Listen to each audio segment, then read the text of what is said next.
Khadri news కు స్వాగతం. నా పేరు కిషోర్. ముందుగా హెడ్లైన్స్ చూద్దాం.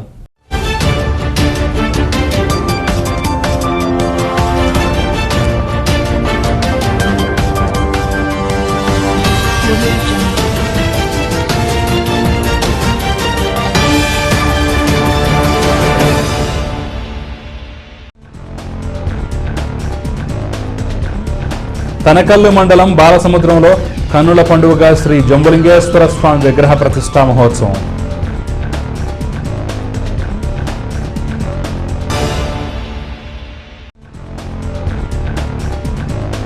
ఆస్తులను ఆక్రమించే హక్కు ప్రభుత్వానికి లేదు. ఆస్తి పత్రాలు మున్సిపాలిటీకి ఇవ్వద్దు. పట్టణ ప్రజలకు మాజీ శాసనసభ్యుడు కందికుంట సూచనలు.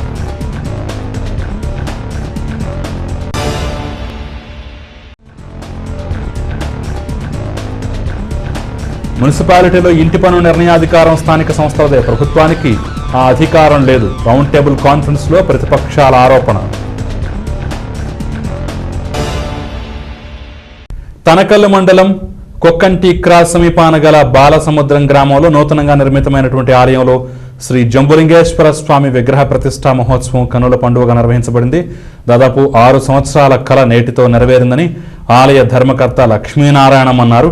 ఈ ప్రతిష్టా మహోత్సవాలు వారణాసి నుంచి విచ్చేసిన పీఠాధిపతి శివనాగరాజస్వామి ఆధ్వర్యంలో కడు వైభవంగా నిర్వహించబడ్డాయి. వేదోక్తంగా కలశ స్థాపన, సకల దేవతా ఆహ్వానం, దేవతా ఆవాహన, గణపతి పూజ, విగ్రహాల జలాధివాసం, ధాన్యాదివాసం, పుష్పాదివాసం తదితర క్రతువులు నిర్వహించారు. ఈ సందర్భంగా హోమాలు, విగ్రహ ప్రతిష్ఠ, నేత్రోల్మీలీనం, ప్రాణప్రతిష్ఠ, అగ్నిశుచి తదితర కార్యక్రమాలు ఆగమశాస్త్రం మేరకు నిర్వహించి ఆలయ గోపుర కలశ స్థాపన, అభిషేకాలు, ప్రతిష్ఠ నిర్వహించారు. ఇక అనంతరం భక్తులకు అన్నదాన కార్యక్రమాలు భక్తి శ్రద్ధలతో కన్నుల పండుగ నిర్వహించబడ్డాయి.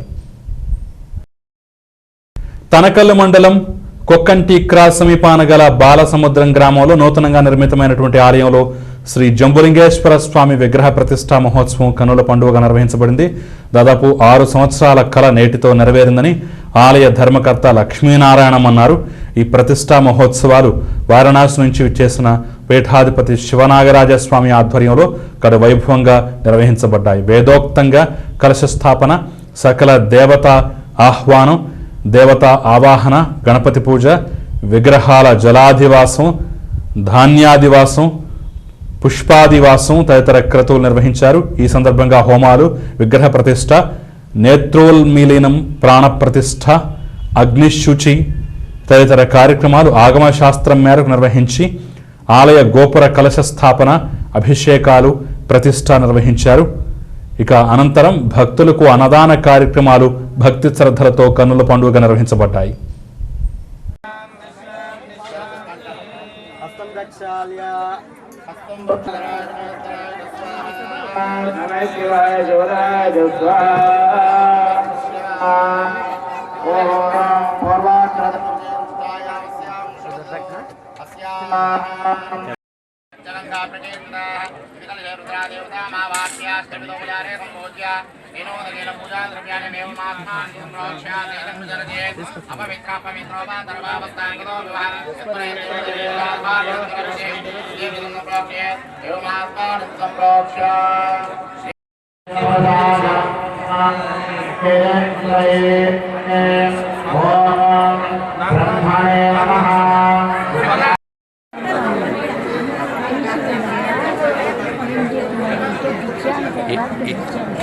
ఎన్ని సంవత్సరాల నుంచి నువ్వు దీన్ని మొదలు పెట్టినావు? ఎన్ని సంవత్సరాల కిందట?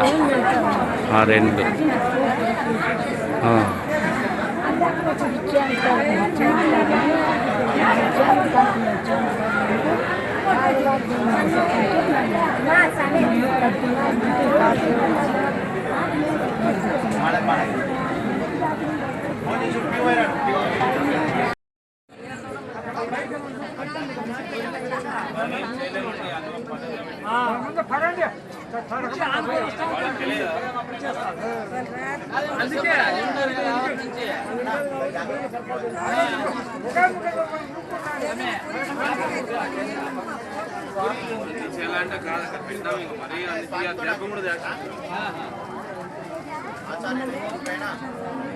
Mari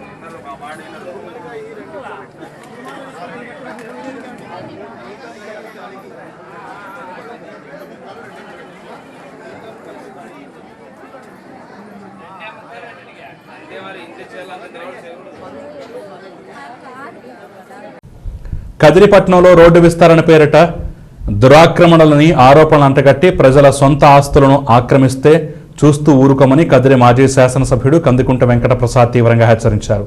కదిరిపట్నంలోని వేమారెడ్డి సర్కిల్ నుంచి కోనేరు వరకు 4 లైన్ల రోడ్డు ఏర్పాటుకు తామెప్పుడు వ్యతిరేకం కాదని, ప్రజల సొంత ఆస్తులను ఆక్రమణలుగా మొదలువేయడం సరికాదని, ప్రజల వద్ద గల ఆస్తి పత్రాల ఆధారంగా ప్రజలకు నష్టపరిహారం చెల్లించి రోడ్డు పనులు చేపట్టాలని మాత్రమే కోరుతున్నామని ఆయన అన్నారు. వేమారెడ్డి సర్కిల్ వద్ద నుంచి రాయలసీమ సర్కిల్లో వావిడి వరకు, అక్కడి నుంచి హిందూపురం రోడ్డు మీదుగా కోనేరు వరకు 2 విధాలైనటువంటి నోటీసులు ఇచ్చారని ఆయన విమర్శించారు. ప్రజల అభ్యంతరాలు ఉంటే తమ ఆస్తి పత్రాలని టీడీ యాక్ట్ మేరకు కమిషనర్కు సమర్పించాలని కోరటం సరికాదని, ప్రజలను మభ్యపెట్టి సంతకాలు తీసుకుని ప్రజల అనుమతితోనే ఇల్లు తొలగింపు చేపట్టినట్లుగా బుకాయించేందుకే ఇలా ఎత్తుగడలు వేశారన్నారు. కనుక ప్రజలెవరూ తమ ఆస్తి పత్రాలను అధికారులకు ఇవ్వాల్సిన పని లేదని, అవసరమైతే తాను ప్రజల తరపున వీధి పోరాటాలకు కూడా దిగుతానని స్పష్టం చేశారు. 19 నెలలుగా వైఎస్ఆర్ ప్రభుత్వం అధికారంలోకి వచ్చిన రోజు నుంచి కూడా మన నియోజకవర్గంలో అయితే వస్తానే డిసెంబర్లోనే పనులు మొదలు పెడతాం, టెండర్లు కూడా ఆలోచన చేయమని వాళ్ళు ఇంతవరకు అది మొదలు పెట్టారో లేదో ఒకసారి ఆలోచన చేసుకోవాలి. సరే, టెండర్ అయింది, ప్రజాధనం మామూలుగా రివర్స్ టెండర్లో మేము ఆదా చేస్తాం అనేవాళ్ళు ఒక టెండర్లోనేమో ఎక్సెస్ వర్క్ చేసుకుంటే రెండో టెండర్లో 36.85 కోట్ల ప్రజాధనము మిగిలిపోయే రకంగా ఒకటే కాంట్రాక్ట్ కదిరి నియోజకవర్గంలోనే 2 వర్కులకి ఒక వర్కులు 36.8 కోట్లు 85 కోట్లు మిగిలిపోయే విధంగా టెండర్ వేయాల్సిన పరిస్థితి వచ్చిందంటే అది తెలుగుదేశం పార్టీ ఘనత అని చెప్పి చెప్తాను. మీరు రివర్స్ టెండరింగ్ కాదు, ఆ రివర్స్ టెండరింగ్ మాత్రమే మొదలైంది. మరి ఆయన పని మొదలు పెడతాడని అదే కాంట్రాక్టరే కదిరిలో పాపం అభివృద్ధి అంటే కొత్త అర్థాలు మొదలు పెడతారు. కదిరిలో ఒక సాక్షి పత్రికని, సాక్షి టీవీ, వైఎస్ఆర్ పార్టీకి చెందినటువంటి నాయకులు. రహదారులు అనేది నాగరికత చిహ్నమే, దాంతో మేము ఏకీభవిస్తాం, ప్రపంచమంతా ఏకీభవిస్తుంది. రహదారులు మాత్రమే అభివృద్ధి కాదు సుమా, కనీసము రహదారులో గంపడు మన్నే లేని పరిస్థితులు ఉన్నటువంటి ప్రభుత్వం ఇది. వీళ్ళు రహదారుల గురించి మాట్లాడతారు. రోడ్డు వేసేకి 4 లేన్ల రోడ్డు వేస్తాము, ఎక్కడి నుంచి కాలేజ్ కూడల దగ్గర నుంచి కోనేరు వరకు అని చెప్తారు. దీనికి 1,00,000 సర్కస్ కంపెనీలో పనిచేసినట్టు 1,00,000 సర్కస్ ఫీట్లు చేస్తారు.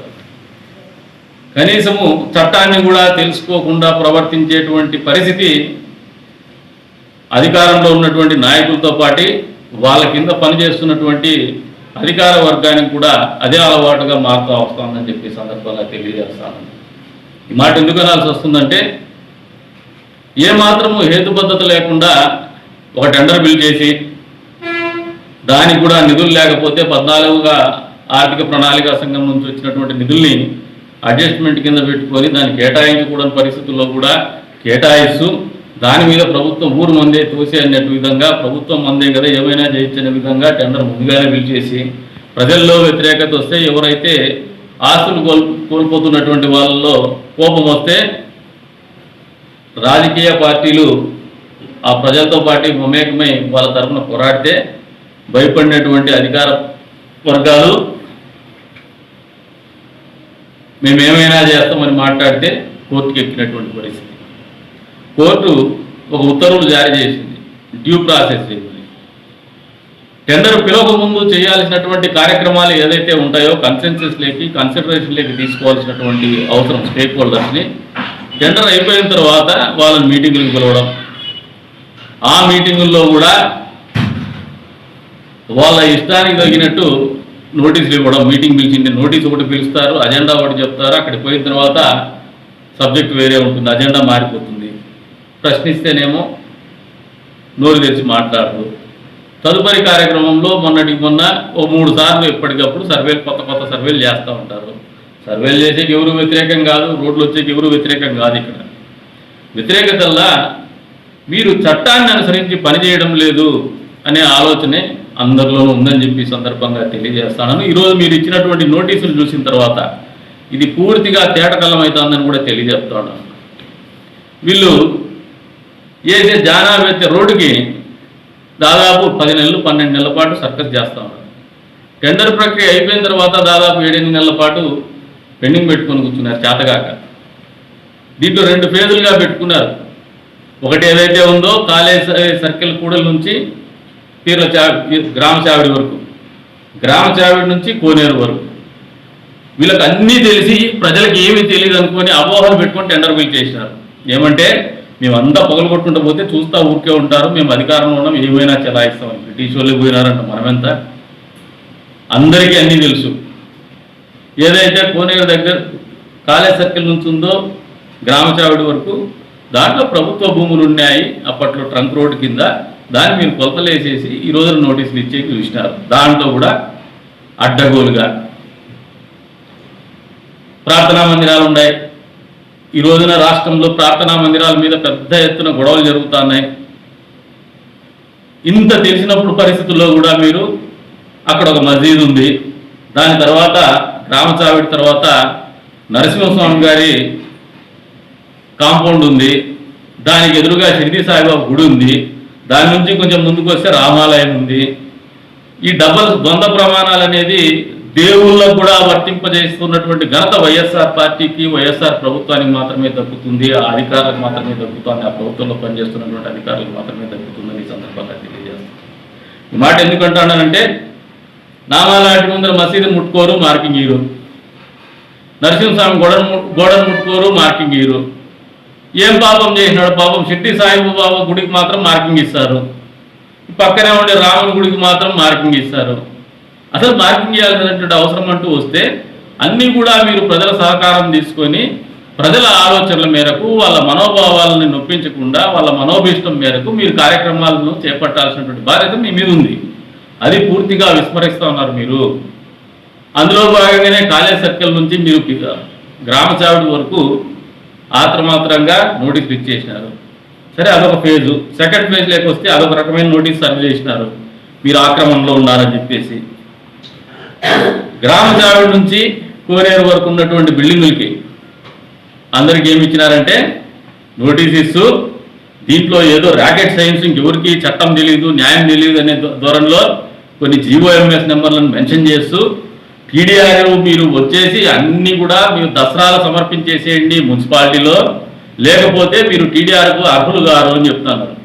ఫస్ట్ మేము టీడీఆర్కు కోరుకుంటున్నామా లేదా ప్రజలు లబ్ధిదారులు అనేది మీరు వాళ్ళ అభిప్రాయాలు తెలుసుకోవాల్సినటువంటి బాధ్యత మున్సిపల్ కమిషనర్ గారి మీద, తహసీల్దార్ గారి మీద ఉంది. పొద్దున్న నుంచి రాత్రి వరకు ఆడ కూర్చొని వీడియోలు చూసుకునేది కాదు. మీరు ప్రజల్లోకి వచ్చి ప్రజల మనోభిష్టాలను తెలుసుకోండి, చట్టాన్ని తెలుసుకోండి. చట్టం ఎవరికి తెలియకుండా పోదు, చట్టం ఎవరికి చుట్టం కూడా కాదు. ఇది అందరిది, ఇది అందరి కోసం చేసి ఉండేది. మీకు TDR transfer of development rights act ఏదైతే క్లియర్గా ఉందో లబ్ధిదారుల హక్కు అది. ఇది అమెరికాలో మొదలైంది, దాన్ని మనం పుణికిపుచ్చుకున్నాం. ఈ రోజున దానికి డీవియేషన్ కర్ణాటకలో బెంగళూరు మహానగరంలో పెద్ద ఎత్తున జరుగుతుంటే కోర్టు కూడా ఇంటర్ఫీర్ అయినటువంటి పరిస్థితులు ఉన్నాయి. టీడీఆర్ అనేది ఆస్తి హక్కుదారులు ఎవరైతే ఉన్నారో వాళ్ళు మా ఆస్తిని మీరు రోడ్డు విస్తరణకు మేము ఇవ్వడానికి సిద్ధంగా ఉన్నాము అన్నప్పుడు మీరు కొన్ని పత్రాలు లబ్ధిదారులకు ఇస్తారు. అది ఎవరు ఒప్పుకుంటే, ఆస్తి హక్కుదారులు ఒప్పుకుంటే అది వాళ్ళ అభీష్టం. అది వాళ్ళు ఒప్పుకోకపోతే దాన్ని ముట్టుకునేటువంటి హక్కు మీకు లేదు. చట్టం టీడీఆర్ యాక్ట్ కూడా క్లియర్గా ఉంది. Law is well settled. దాంట్లో మీకు ఎక్కడ కూడా అంబిగ్యూటీ కానీ అనవసరమైనటువంటి రాతపోతలు కానీ లేవని చెప్పి సందర్భంగా తెలియజేస్తా ఉన్నాను. మీరు ఈరోజు ఇస్తున్నటువంటి నోటీసు కూడా వాళ్ళని తికమక పెట్టేసి ఎవరైనా అమాయకులు ఉంటే వాళ్ళని పెడదవ పట్టించే విధంగానే మీరు చేస్తున్నారు. దీనికి చట్టరీత్యా మీరు ఖచ్చితంగా జవాబు చెప్పాల్సినటువంటి పరిస్థితి ఉంది. ఆల్రెడీ ఇన్ఫర్మేషన్ యాక్ట్ ప్రకారము మీరు చేసినటువంటి కరోనా ఖర్చులు, ఇతరత్రా ఖర్చుల్ని అన్ని బుక్కులు అడిగితే ఇంతవరకు మీరు సబ్మిట్ చేయలే. మున్సిపాలిటీ అథారిటీస్, కమిషనర్ కావచ్చు, అక్కడ ఉన్నటువంటి ఆయన ఇన్ఛార్జు ఇంజనీర్ కావచ్చు, వీళ్ళ మీద చర్యలు తీసుకోవాలని చెప్పేసి ఎవరైతే ఆ ఇన్ఫర్మేషన్ యాక్ట్ ప్రకారం అడిగినారో ఆ సమయంలో మీరు ఇవ్వనందుకు మీ మీద కంప్లైంట్ ఫిర్యాదు కూడా కమిషనర్ గారికి కూడా చేయడం జరిగింది. ఇంకా మీకు బుద్ధి రానటువంటి పరిస్థితుల్లో ఇటువంటి కార్యక్రమాలు చేస్తూ ఉంటే వచ్చే రోజుల్లో ప్రజలు ఇంకా బాగా బుద్ధి చెప్తారు. మేము అది పగలు కొడతాం, ఇది పగలు కొడతాం, 4 లేన్ల రోడ్లు వేస్తాము అని చెప్పి మాట్లాడినటువంటి వాళ్ళు ఆ రోజు నుంచి ఈ రోజు వరకు కూడా ఎవరైతే ఆస్తులు కోల్పోతున్నటువంటి వాళ్ళు అడుగుతున్నటువంటి ప్రశ్న ఒకటే, మా ఆస్తులకి మీరు ధరలు నిర్ణయించి భూసేకరణ చట్టం కింద భూసేకరణ చేసి మీరు రోడ్డు విస్తరణ చేయమని అడుగుతాను. ఆ రోజు అదే అడుగుతున్నాం, ఈ రోజు అదే అడుగుతాను. గ్రామ చావిడి నుంచి కోనేరు వరకు ఉండేటువంటి పట్టా భూమి ఇది, వాళ్ళు కొని కట్టుకోండేటివి. ఇదేం ప్రభుత్వ భూమి కాదు. మీరు అందుకనే తెలివిగా టీడీఆర్కు మీరు డాక్యుమెంట్స్ ఇవ్వండి అని చెప్పేసి నోటీసులు ఇస్తున్నారు.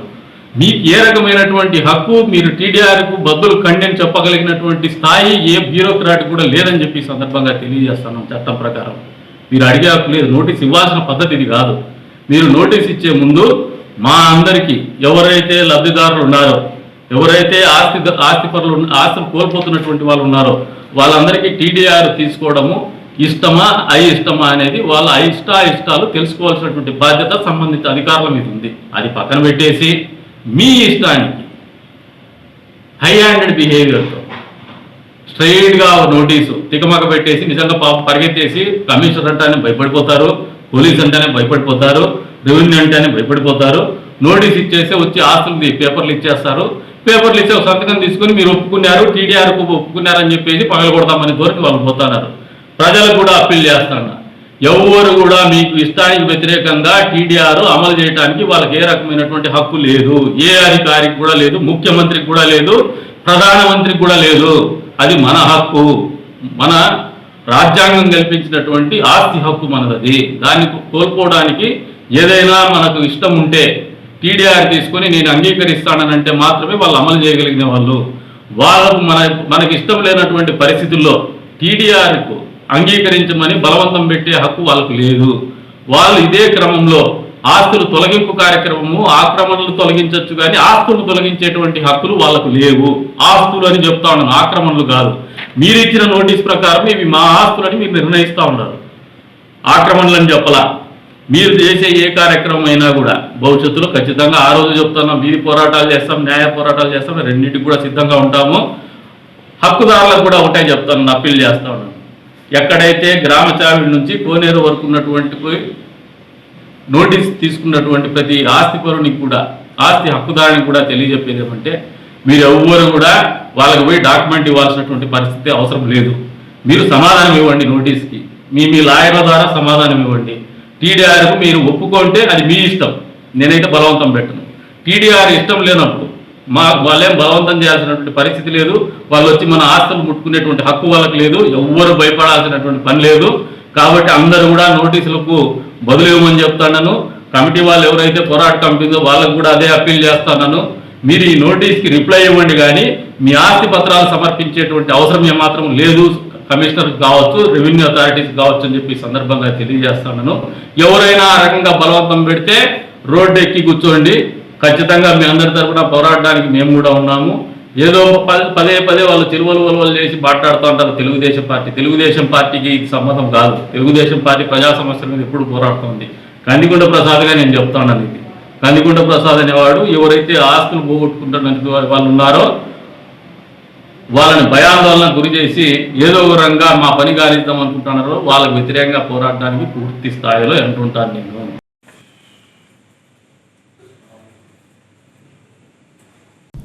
రాష్ట్ర ప్రభుత్వం ప్రజల్ని బికారులుగా వీధిలో నిలబెట్టేందుకే నూతన ఇంటి పన్ను విధానాన్ని అమలు చేయాలని చూస్తోందని ప్రతిపక్షాలు, ప్రజా సంఘాలు తీవ్రంగా విమర్శించాయి. సబ్ రిజిస్ట్రార్ కార్యాలయపు మార్కెట్ విలువ ఆధారంగా ఇంటి పన్నుల విధానం అమలు చేయాలని రాష్ట్ర ప్రభుత్వం జీవో జారీ చేయడాన్ని ఖండిస్తూ సిపిఐ ఆధ్వర్యంలో ప్రతిపక్షాలు, ప్రజా సంఘాలతో రౌండ్ టేబుల్ కాన్ఫరెన్స్ నిర్వహించారు. ఈ కార్యక్రమానికి సిపిఐ కదిరి నాయకులు వేమయ్య యాదవ్ అధ్యక్షతన జరిగింది. ఈ కార్యక్రమంలో CPI, CPM, Telugu Desam, Congress, Bahujan Samaj party, Rayalaseema communist party తదితర పార్టీలు, వాటి అనుబంధ ప్రజా సంఘాలు పాల్గొని తమ అభిప్రాయాలను వెల్లడించాయి.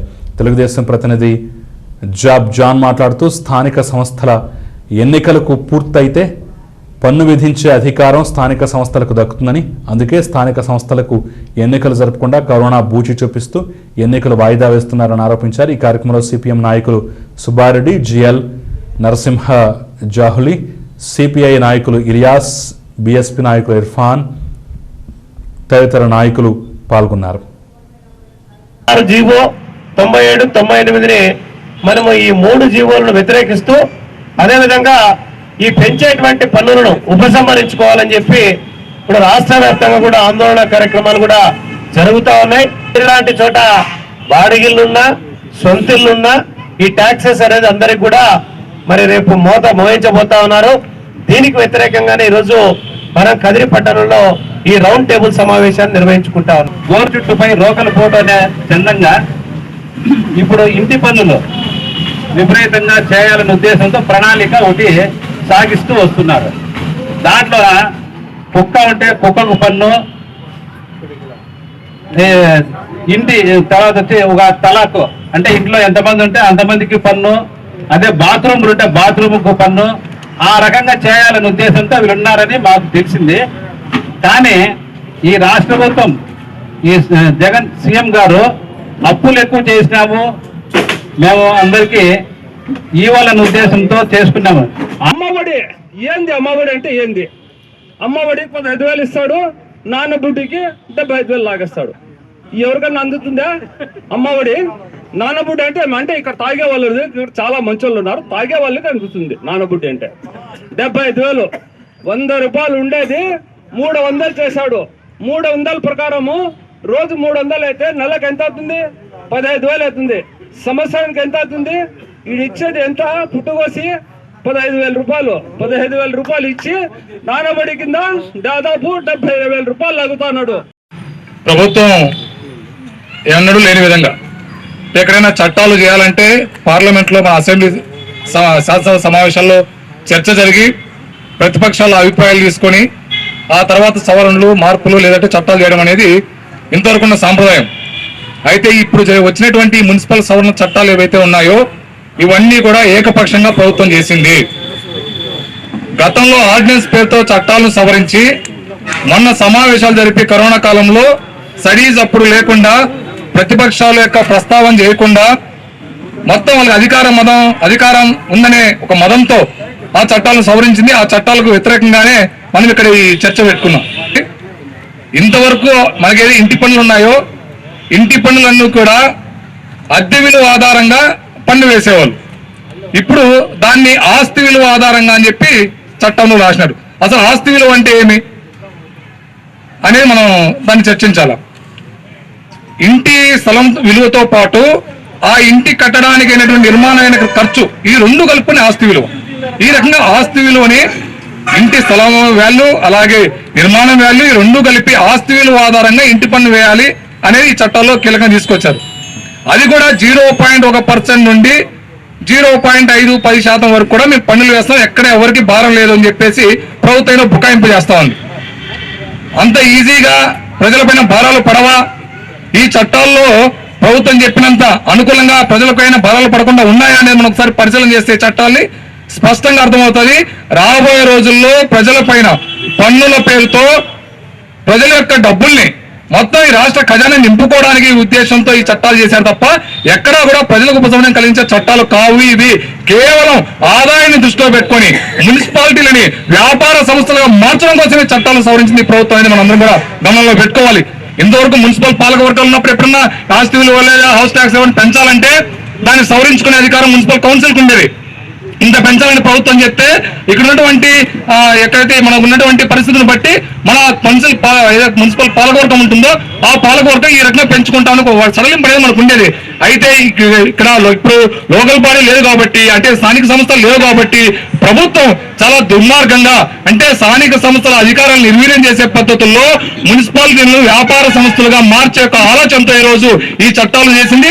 ఆ రకంగా ఆస్తి విలువ ఆధారంగా పన్ను పెరిగితే రాబోయే రోజుల్లో 300 రూపాయలు వచ్చే పన్ను 3,000 రూపాయల పైన వస్తుంది.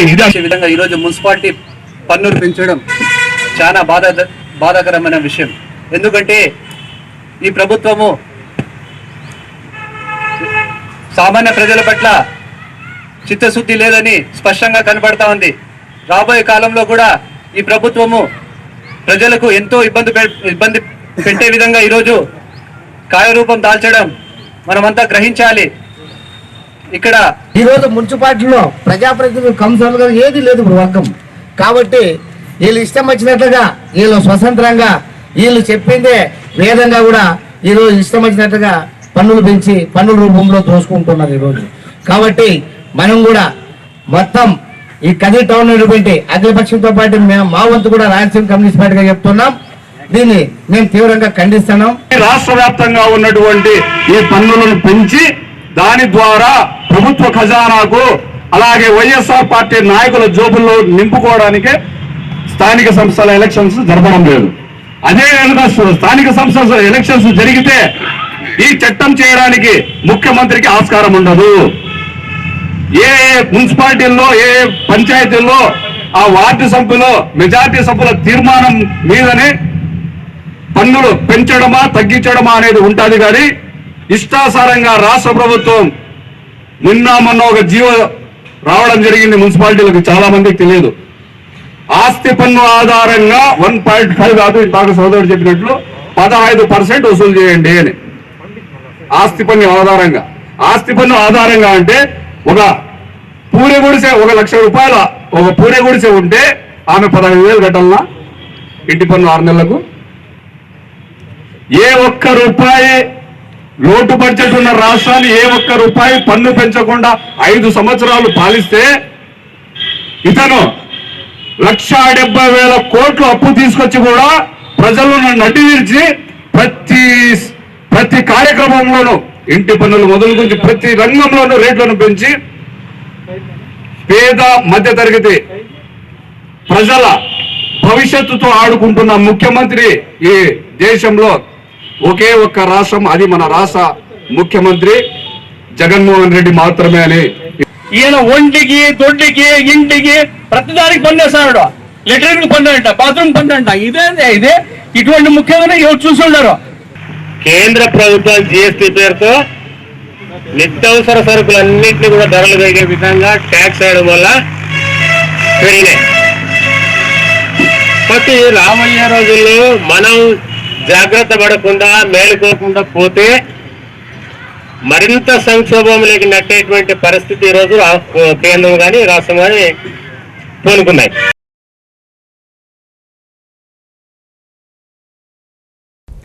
దేశమంతా కరోనా విస్తృతంగా ఉన్నప్పుడే అటు ఉత్తరాది రాష్ట్రాల్లోనూ ఇటు దక్షిణాది రాష్ట్రాల్లోనూ ఎన్నికలు సజావుగా నిర్వహించబడ్డాయని, కానీ మన రాష్ట్రంలో స్థానిక సంస్థల ఎన్నికలను ఓటమి భయంతో రాష్ట్ర ప్రభుత్వం ఎన్నికలకు కరోనా బూచి చూపించి వాయిదా వేయాలని చూస్తోందని సిపిఐ కదిరి నాయకుడు వేమయ్య యాదవ్ ఆరోపించారు. కదిరి ఆర్ఎన్బి బంగ్లాలో నిర్వహించిన రౌండ్ టేబుల్ కాన్ఫరెన్స్లో ఆయన ప్రసంగిస్తూ రాష్ట్ర ప్రభుత్వం ఒక్క ఛాన్స్ ఇస్తే తమ పాలన ఏమిటో రుచి చూపిస్తామన్నారని, ఆ రుచులను మనం ఇప్పుడు ఆస్వాదిస్తున్నామని వ్యంగ్యంగా అన్నారు.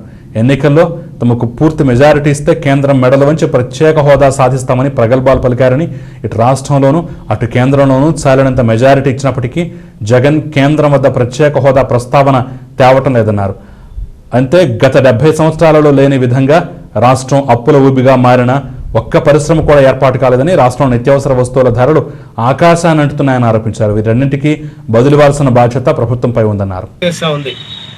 పక్కన తమిళనాడులో, ఆ పక్కన కేరళలో ఒక 2-3 వారాల క్రితమే మనం తిరువనంతపురం వెళ్ళి చూస్తూ ఉన్నాం. 21 సంవత్సరము అమ్మాయికి మేయర్ ఇచ్చారని, ఇవన్నీ అంటే ఆయా రాష్ట్రాల్లో కరోనా ఉన్నా ఎన్నికలు నిర్వహించడానికి వాళ్ళు ఎక్కడ కూడా వెనకాడల్లా.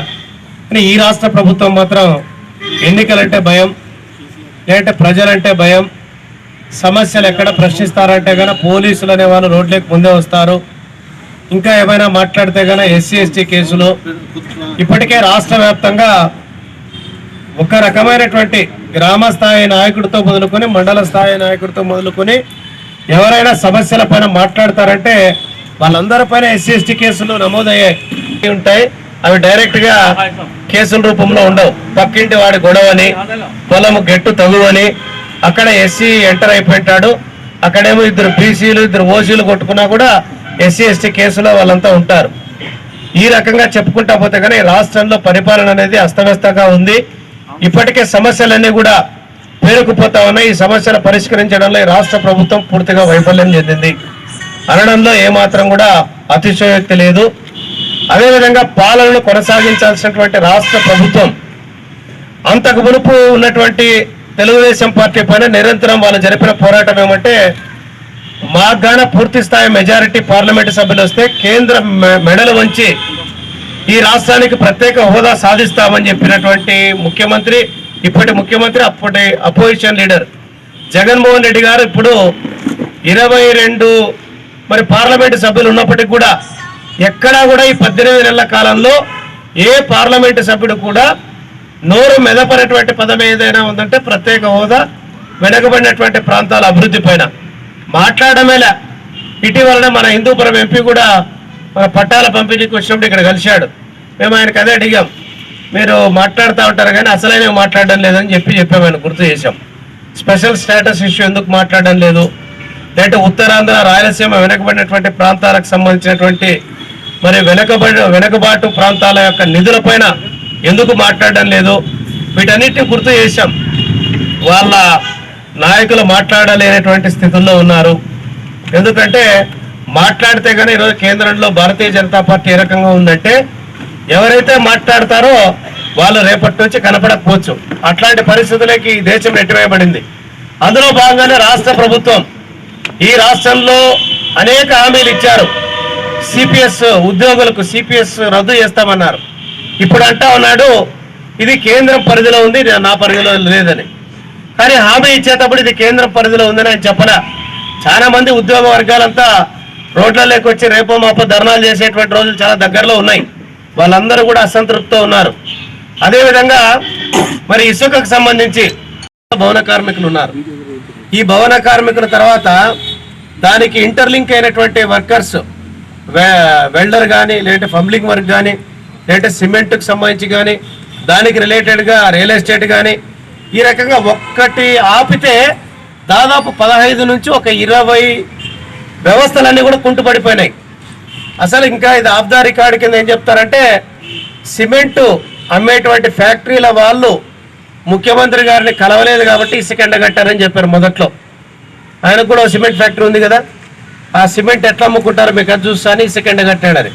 తర్వాత సిమెంట్ ఫ్యాక్టరీలన్నీ దిగినాయి కానీ ఆయన దగ్గరికి సిమెంట్ ఒక్కసారిగా 250 నుంచి ఇప్పుడు ఎంత ఉందో 400కు పెరిగింది. అప్పుడు 250 రూపాయలు ఉండేది.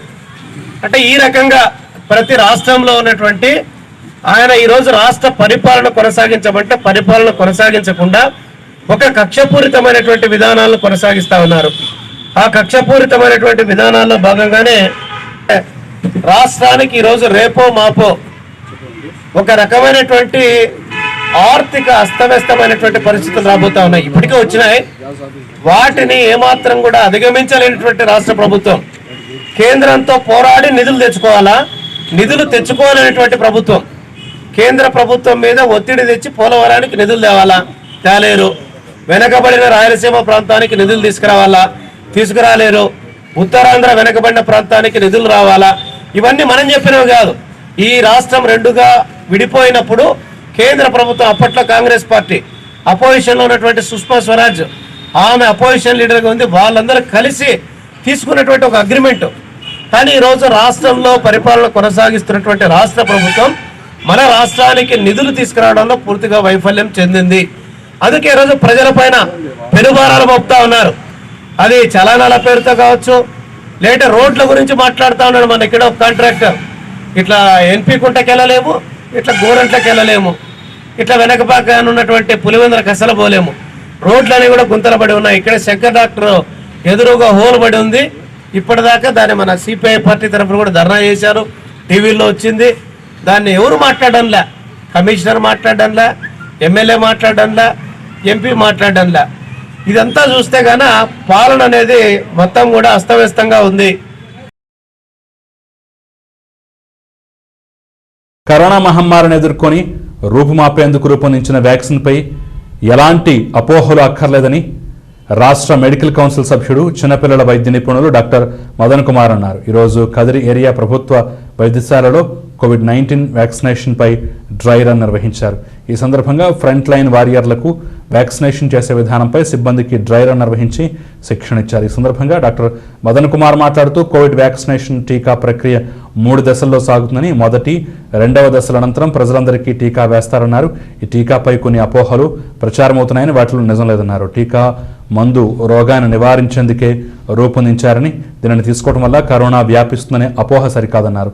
అంతేగాక ఈ టీకా మందు కొందరికి మాత్రమే ఉద్దేశించబడిందనే అపోహ కూడా సరికాదని, ఒకసారి మందు రూపొందించబడితే అది సర్వమానవాళికి ఉపయోగపడుతుందన్నారు. కనుక దీనిపై ఎలాంటి అపోహాలకు అవకాశం ఇవ్వకుండా టీకా మందును సద్వినియోగం చేసుకోవాలని సూచించారు.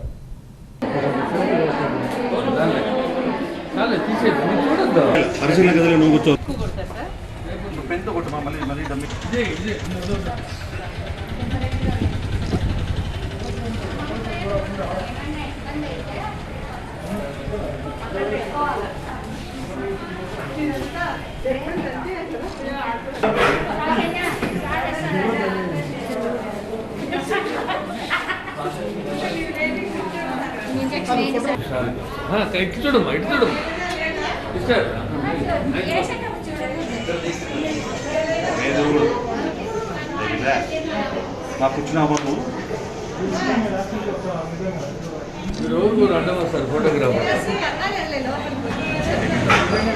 అక్కడ కూర్చున్న తర్వాత మేము ఇద్దరు కూర్చున్నాం.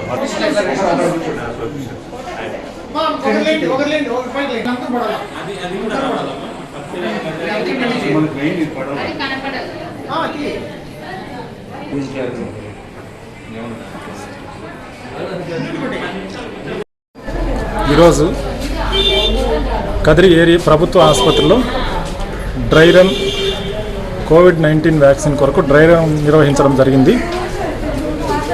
ఇందులో భాగంగా 25 మంది బెనిఫిషరీస్కు, హెల్త్ వర్కర్స్కు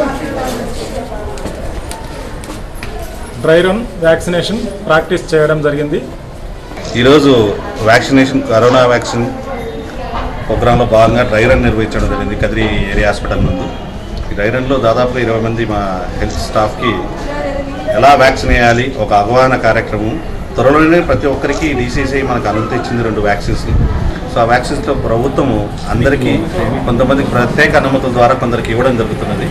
సో వారికి ఎలా వేయాలి ఒక అవగాహన కార్యక్రమం, ఎలా తర్వాత ఏమైనా జరిగినా ఎంతసేపు ఉండాలి, వ్యాక్సిన్ ఎలా వేసుకోవాలి, ఏ జాగ్రత్తలు తీసుకోవాలి అనేది ఈ కార్యక్రమంలో మేము అందరికీ ఎక్స్ప్లెయిన్ చేయడం జరిగింది. అలాగే ఈ కార్యక్రమంలో మా MRO గారు మరియు మా కమిషనరు, డ్యూటీ మెడికల్ ఆఫీసర్ మరియు నాగార్జున రెడ్డి గారు, విద్యాసాగర్ గారు మరియు హెల్త్ స్టాఫ్ సూపరింటెండెంట్ గారు అందరూ ఈ కార్యక్రమంలో వచ్చి ప్రజలకి ఈ అపోహలు చాలా ఉండే వ్యాక్సిన్ మీద, ఆ వ్యాక్సిన్ యొక్క అపోహలు తొలగించడానికి డ్రై రన్ నిర్వహించమని మాకు ప్రభుత్వం నుండి ఆదేశాలు వచ్చాయి. అలాగే చాలామంది ఈ కరోనా వ్యాక్సిన్ గురించి చాలా అపోహలు ఉన్నాయి. ఇదేదో కరోనా వ్యాక్సిన్ వేసుకుంటే కరోనా వస్తుంది అనేది చాలామందికి ఉంది. మేము ఇప్పటికీ చెప్తున్నాము, కరోనా వ్యాక్సిన్ వేసుకుంటే కరోనా రాదు, మనం తిరిగితే వస్తుంది, మాస్క్ వేసుకోకపోతే వస్తుంది. కరోనా వ్యాక్సిన్లో వాడే పదార్థం ఏదంటే ఇది కిల్డ్ వ్యాక్సిన్. గత కొన్ని ఏళ్ళుగా మనము ర్యాబిస్ వ్యాక్సిన్ అనేది కూడా కిల్డ్ వ్యాక్సిన్. ఎంతోమంది కుక్క గరిచినప్పుడు ర్యాబిస్ వ్యాక్సిన్ వేపించుకుని ఎప్పుడైనా అడిగారా సైడ్ ఎఫెక్ట్స్ వస్తుందా లేదా అని? అసలు ఏం జరగదు. మనం అడగకముందే, డాక్టర్ అడగకముందే పోయి మనం వ్యాక్సిన్ వేసుకుంటాం కదా, అలాంటి వ్యాక్సిన్ ఇది కిల్డ్ వ్యాక్సిన్. దీనివల్ల ఎటువంటి మనకు సైడ్ ఎఫెక్ట్స్ కానీ ఉండవు. ఏదైనా వ్యాక్సిన్ ప్రపంచంలో కానీ ఎక్కడైనా కానీ మార్కెట్లోకి రిలీజ్ చేసే ముందు దాని యొక్క సేఫ్టీ ఫస్ట్ ఆలోచిస్తారు. దాని ఎఫికసీ పక్కన పెట్టండి, అది ఎలా వర్క్ చేస్తుంది కాదు, ఫస్ట్ సేఫ్టీ వచ్చిన తర్వాత దాన్ని రిలీజ్ చేస్తారు బయటికి.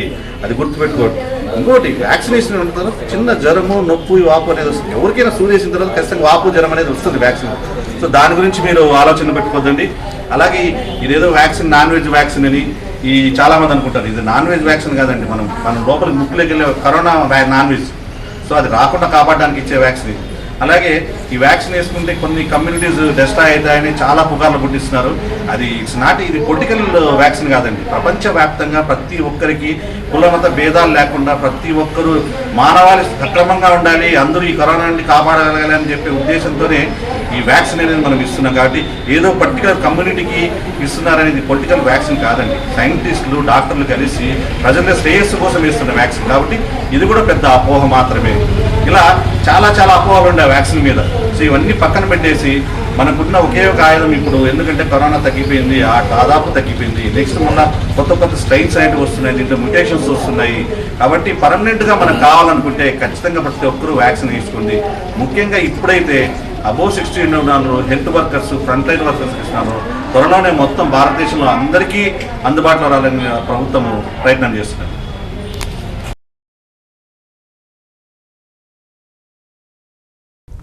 బులెటిన్ ముగించే ముందు హెడ్లైన్స్ మరోసారి చూద్దాం.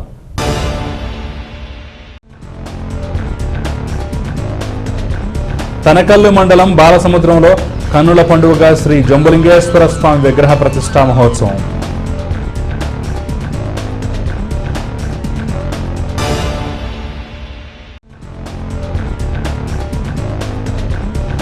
ఆస్తులను ఆక్రమించే హక్కు ప్రభుత్వానికి లేదు. ఆస్తి పత్రాలు మున్సిపాలిటీకి ఇవ్వద్దు. పట్టణ ప్రజలకు మాజీ శాసనసభ్యుడు కందికుంట సూచనలు.